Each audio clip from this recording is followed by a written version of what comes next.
Released just 1 week before our first film on July 30th, this screwball comedy film stars Paul Rudd as Tim Conrad, a Los Angeles businessman who is desperate for a promotion at his company.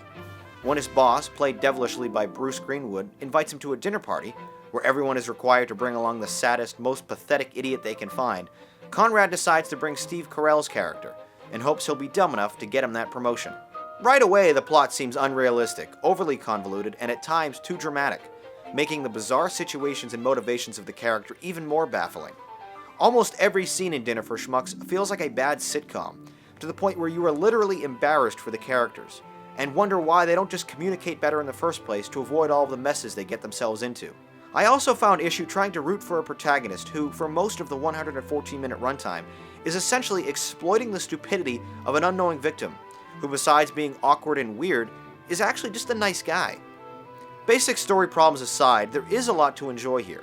Paul Rudd is perhaps his best as the straight man, and Steve Carell is perhaps his best as the oddball, so their pairing here makes for some really funny moments. Zach Galifianakis and Jermaine Clement round out the supporting cast with terrific and equally bizarre performances that, although are entirely unrealistic, do make for some of the film's funniest moments. In closing, Dinner for Schmucks is full of unlikable, unrealistic characters, but funny. Now that you've heard my review, let's see what you had to say in the YouTube comments.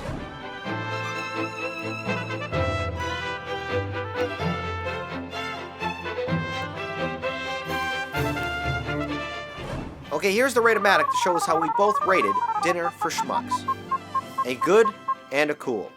While this film had many flaws and an unlikable protagonist, it definitely still made me laugh at times, so I scored it a 6. Your reviews were much more mixed. Some people simply loved this film, and others were less than impressed. Your scores averaged out to a 7.